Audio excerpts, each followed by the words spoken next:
Want to figure out how to pronounce confidently present tense verbs, especially the regular ones that end in er. Those are the most popular one and most numerous. So let's dive in. I'm a teacher and a French native speaker, so I will make sure to help you with the pronunciation and help you understand how to conjugate them.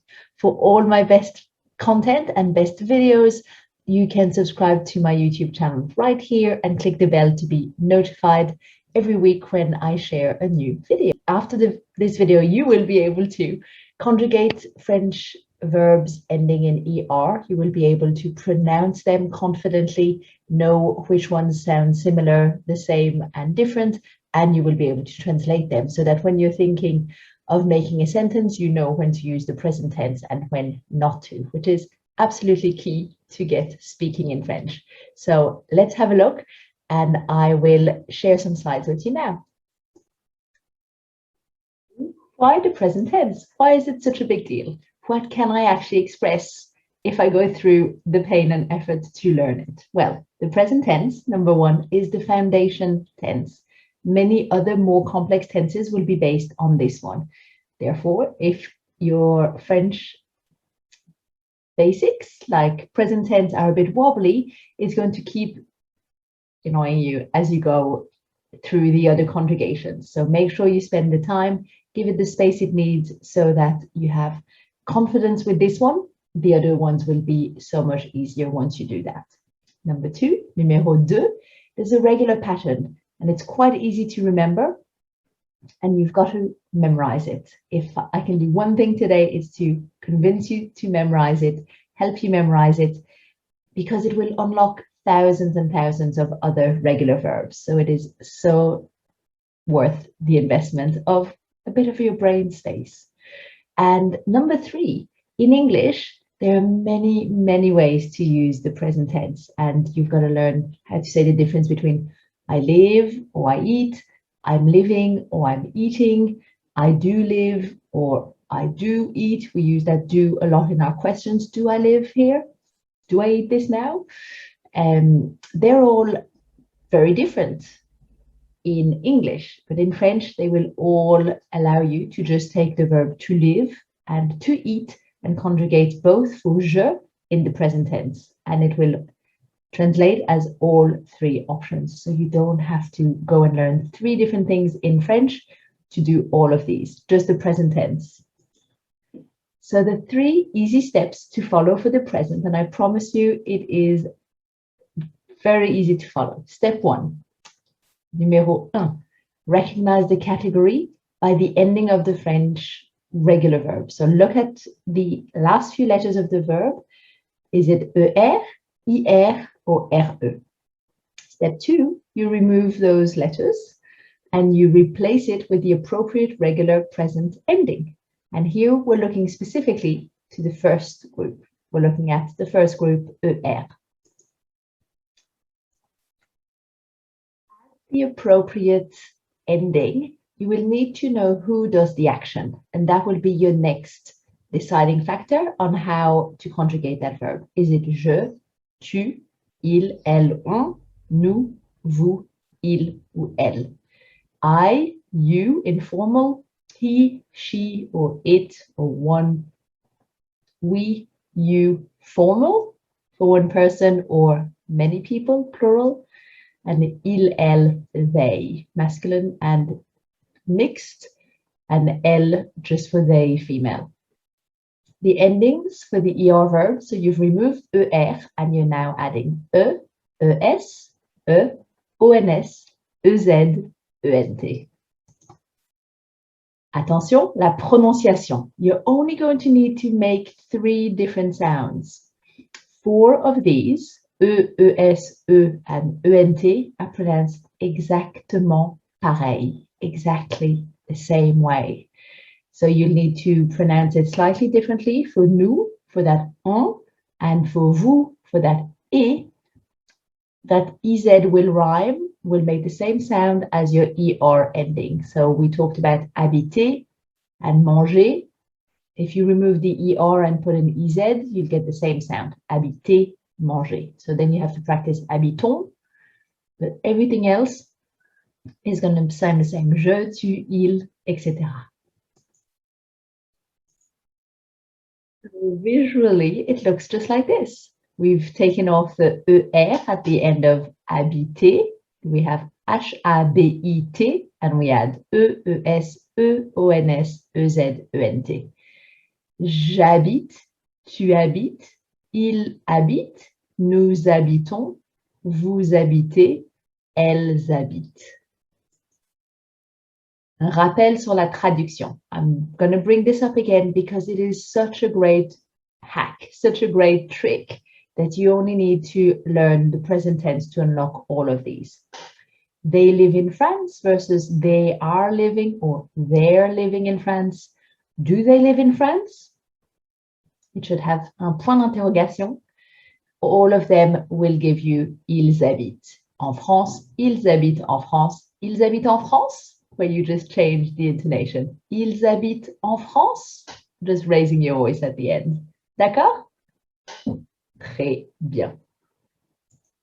Here are some other verbs that are regular that you can practice with. We have habiter, adorer, travailler, aimer, donner, écouter, chanter, jouer, marcher, parler, penser, regarder, travailler, trouver.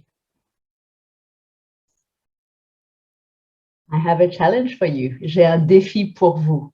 Pick one of those verbs and conjugate it in the comments below. When you write, always read out loud. It's such a great way to help your brain understand the link between how it looks and how it sounds, and make sure to pronounce it correctly. So the first three and the last one should be pronounced the very same way. Make sure you say ending differently and your e. I want to give you just a reminder of the keys to remember when it comes to present tense. Number one, numéro un, 4 out of the 6 conjugations are pronounced the same way. It can be quite off-putting to see ENT at the end of a verb, but just do a quick check. Is it an ER verb? Is it in present? Is it for they? And if that's the case, pronounce it as if there was no NT in sight.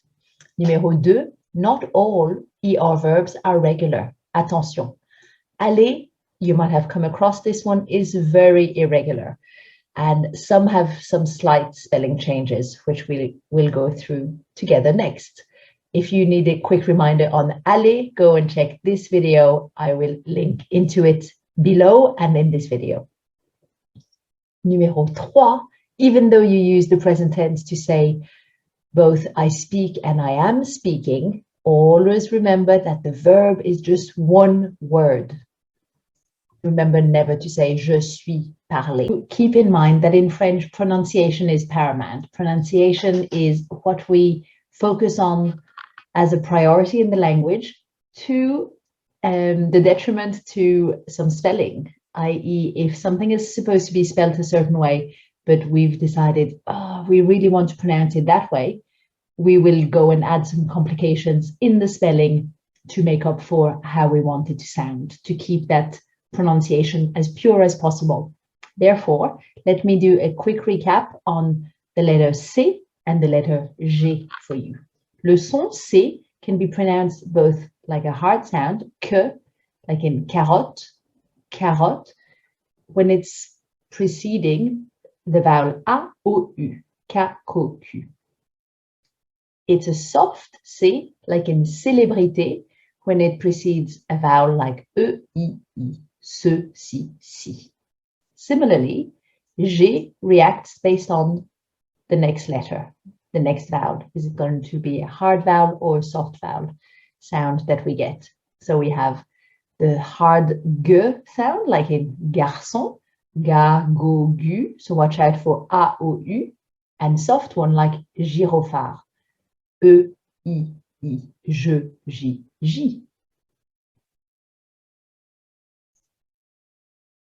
So the main goal is to keep that consistent sound. So when we have verbs that end in CER, regular ER verb, but the first, before it comes a C, the C becomes C, cédille before the letter O in the nous. So looking at a verb like lancer, we'll say nous lançons. Verbs in GER, the G becomes GE with a silent E before the O. So verbs like manger, manger becomes nous mangeons. If we weren't to make those spelling changes, the pronunciation would be affected. We would have to say nous lançons, nous mangons. And the initial verbs being soft sounds, lancer, manger, nous lançons, nous mangeons are the sounds that we want to respect. So we're making the changes on the spelling front. More ER verbs with a twist. Verbs in y. The Y becomes I, before a silent E, nettoyer, to clean. Nous nettoyons, but then you'll see the I appear in il nettoie, as well as any others that have that silent E. If you remember well, je, tu, il, elle, on, as well as il, elle au pluriel. Verb in ET, the T doubles before a silent E, jeter, to throw out, vous jetez. And because we hear the sound E before the T, vous jetez, it matches with the infinitive, the verb jeter, to throw out. When it comes to a silent E conjugation, the pronunciation is quite hard to say. Il jette, jette. Automatically, the French want to say in that place. Il jette. It's a lot easier to say. But when we say et, we can't say it. We either need to add an accent or double the letter. And here the T will automatically double. So an E before double T will become an E sound, even if there's no accent. So il jette, as well as je, tu, and il, elle pluriel. Verbs in ELER endings, the L doubles before a silent E. Appeler, to call, nous appelons. You can see appeler, nous appelons. It's the same E before the L sound. But when I say il appelle, it becomes an E, and that's the E with no accent before double L. The final verbs with a twist are the ones that have an E, then any consonant, then an ER. And I've just put them all in here, or an E with accent aigu, any consonant, and ER. Par exemple, lever, to raise. Nous levons, but je lève. Nous levons, but then we're adding that accent grave for je lève. Mainly because we can't double V's en français. Espérer, that's one with an accent aigu, then any consonant, here R, ER. Nous espérons, but j'espère. Again, we're putting an accent grave on the ones that have a silent E at the end. And préférer becomes je préfère. Nous préférons, you can hear préférons, et, and then on sound, but those et are both with accent aigu going upwards. But when I say je préfère, préfère, the sound is different, the accents are different, et then et. Voila. So make sure to memorize these endings. We have E, ES, E, ONS, EZ, ENT, but it's not just about how they're spelled. It is very important for you to know how to pronounce them. The first three and the last one are pronounced exactly in the same way. If you liked this video, I'd be so grateful if you gave it a like below, subscribe to this channel, or share it with another French learner you know.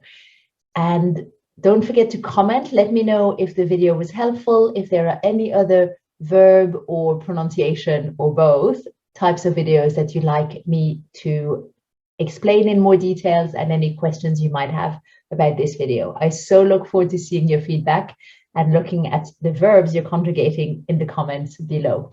Thank you so much for watching. Merci du fond du cœur. Thanks from the bottom of my heart. Finally, make sure that you go check out these videos in the playlist, ici ou ici. They are part of the French Speak YouTube channel, so you can learn more about pronunciation and some French beginner lessons that I have in this neat little group for you. If you enjoyed this video, the best way to say j'aime cette vidéo is to give it a thumbs up, like. Merci d'avance. Au revoir.